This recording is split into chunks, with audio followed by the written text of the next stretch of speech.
क्या आपने कभी समुद्र के असली स्वाद को अपनी प्लेट में महसूस किया है? अगर नहीं, तो आज का यह वीडियो आपकी इस ख्वाहिश को पूरा कर देगा। आज मैं आपको ले चलूंगा कोंकण के किनारों पर, जहां मसालों की खुशबू और ताज़े क्रैब्स मिलकर बनाते हैं दुनिया की सबसे बेहतरीन करी। दोस्तों, क्या आप जानते हैं कि मालवणी क्रैब करी का असली राज इसके मालवणी मसाले में नहीं, बल्कि तिखला नाम की तकनीक में है। इसमें नारियल को भूनकर जो सोंधापन लाया जाता है, वही इस करी को बाकी सी फूड से अलग बनाता है। और आज मैं आपको वही सीक्रेट, ऑथेंटिक तरीका बताने वाला हूँ। नमस्कार दोस्तों, मैं हूं शेफ आशीष कुमार। और आज हम बना रहे हैं मालवड़ी क्रैब करी। यह रेसिपी सिर्फ खाना नहीं, बल्कि महाराष्ट्र के कोंकण क्षेत्र का एक इमोशन है। इस वीडियो को अंत तक जरूर देखिएगा, क्योंकि बीच में मैं एक ऐसी प्रो टिप शेयर करूंगा जिससे आपके क्रैब्स एकदम जूसी बनेंगे और मसाला उनके अंदर तक समा जाएगा। यकीन मानिए, इस तरीके से बनी करी के बाद आप रेस्टोरेंट का स्वाद भूल जाएंगे। और हाँ मित्रों, इस चैनल को सब्सक्राइब करना ना भूलें और घंटी के चिन्ह को स्पर्श करें ताकि नए प्रस्तुतियों के प्रसारण की जानकारी आप तक अविलंब पहुंचती रहे। यहाँ हमने 3 समुद्री केकड़े लिए हैं, जिनका भार आधा किलोग्राम के लगभग है। ये केकड़े के धड़ हैं और ये केकड़े की बड़ी भुजाएं हैं।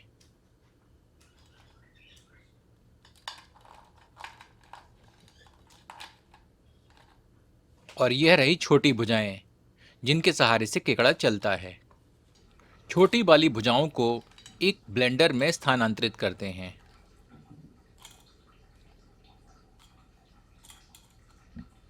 इसमें आधा से पौना कप पानी सम्मिलित करते हैं। अब इसे एकदम महीन पीस लेते हैं। अब इस गाढ़े घोल को छान लेते हैं। यह भी इस रेसिपी का एक मुख्य चरण है। जब हम पतली भुजाओं को पीसते हैं, तो उसमें उपस्थित मांस का बारीक कीमा बन जाता है। इस घोल को छानना आवश्यक है, ताकि भुजाओं की हड्डियों का चूरा हट जाए। इस घोल को बाद में जब हम तरी के साथ पकाएंगे, तो उसका स्वाद अत्यधिक बढ़ जाएगा। यहाँ हमने एक मध्यम आकार की प्याज को फांकियों में काट लिया है, थोड़े से अदरक को टुकड़ों में काट लिया है और 5 से 6 बड़े आकार की लहसुन की कलियों को भी छील कर रखा है। अब एक पैन में 2 टेबलस्पून वनस्पति तेल गर्म करते हैं। गर्म तेल में एक टुकड़ा दालचीनी, 4 से 5 लौंग, 8 से 10 काली मिर्च, 1 टेबलस्पून साबुत धनिया, 1 टेबलस्पून साबुत जीरा और एक बड़ी इलायची सम्मिलित कर कुछ क्षण भूनते हैं।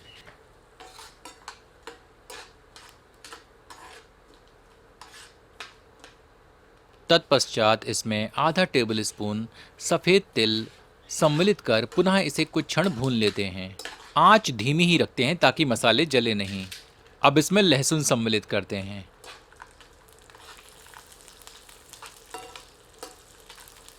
कटा हुआ अदरक सम्मिलित करते हैं। 1 से 2 मिनट भूनते हैं।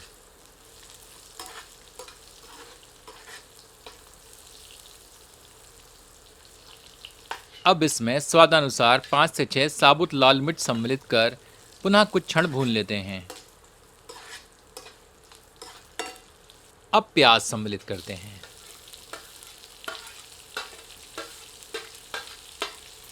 आंच को मध्यम कर लेते हैं और प्याज को अन्य मसालों में मिलाकर भूनते हैं, जब तक कि प्याज सुनहरी नहीं हो जाती।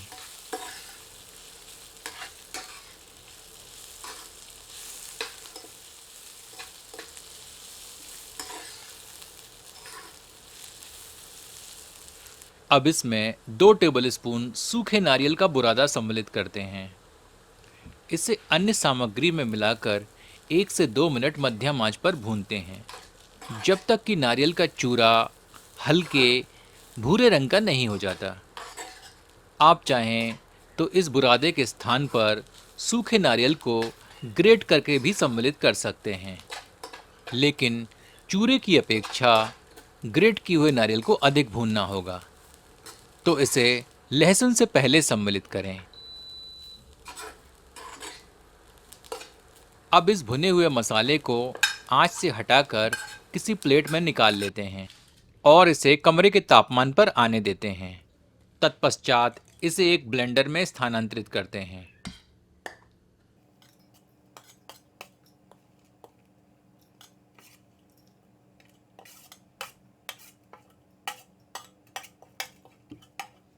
इसमें आधा टेबल स्पून पिसी धनिया, 1/4 टीस्पून हल्दी, आधा टेबल स्पून गरम मसाला और 1 टेबल स्पून के लगभग वैकल्पिक कश्मीरी मिर्च का चूर्ण सम्मिलित करते हैं। थोड़ा सा पानी सम्मिलित कर इस सामग्री का महीन पेस्ट बना लेते हैं।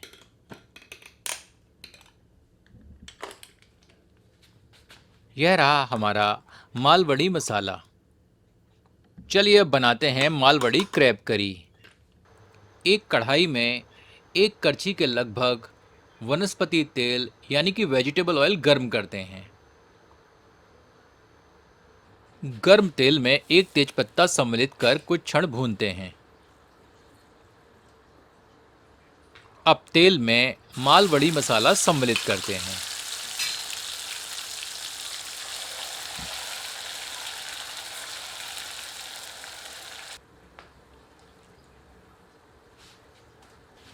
इसे मध्यम आंच पर 1 से 2 मिनट भूनते हैं।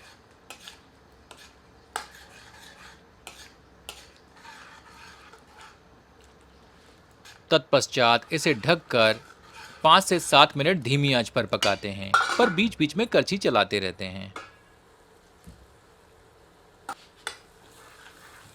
देखिए मसाला अच्छी तरह से भुन चुका है और इसमें से तेल पृथक हो रहा है। हमने मसाले में कश्मीरी मिर्च सम्मिलित की थी, इसके कारण इसकी रंगत बढ़ गई है। अब इसमें छोटी भुजाओं का पेस्ट सम्मिलित करते हैं। मिलाकर 3 से 4 मिनट तीव्र आंच पर पकाते हैं।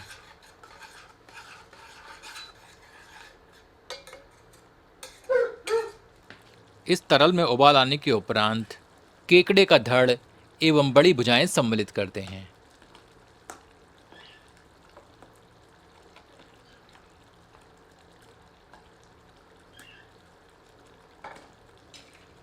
मिलाकर 2 से 3 मिनट तीव्र आंच पर पकाते हैं।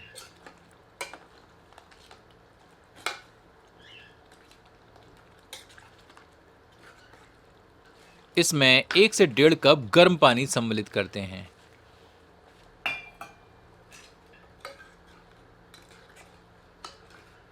अब इसे ढककर 15 से 20 मिनट धीमी आंच पर पकाते हैं। हमारी मालवड़ी क्रैब करी पककर तैयार है। इसमें थोड़ी बारीक कटी हुई धनिया की पत्तियां सम्मिलित करते हैं। आपसे आग्रह है कि एक बार मालवड़ी क्रैब करी इस विधि से बनाकर अपना अनुभव हमसे एवं इस चैनल के समस्त दर्शकों से साझा करें। आपको क्रैब करी चावलों के साथ पसंद है या मालाबार पराठे से? आप कमेंट करके बताएं। यदि आपने पहले कभी क्रैब करी नहीं खाई है तो एक बार अवश्य बनाकर खाएं। जब से मैंने क्रैब करी पहली बार खाई, यह मुझे इतनी पसंद आई कि उस दिन से यह मेरे पसंदीदा व्यंजनों में से एक है। चलिए इसे गर्मा गर्म परोसते हैं।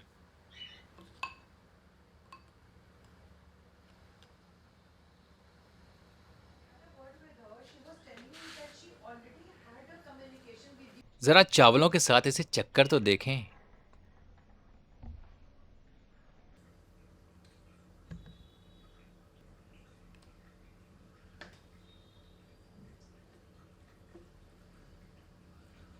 करी एकदम गाढ़ी और मनमोहक लग रही है।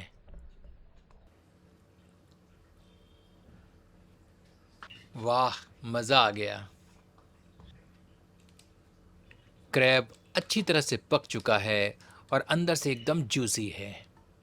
काश इस चलचित्र के साथ साथ इसकी खुशबू और स्वाद भी मैं आपसे साझा कर पाता, पर कोई बात नहीं। आप इसे स्वयं बनाएं और इसका आनंद अपने मित्रों और परिवार के साथ उठाएं।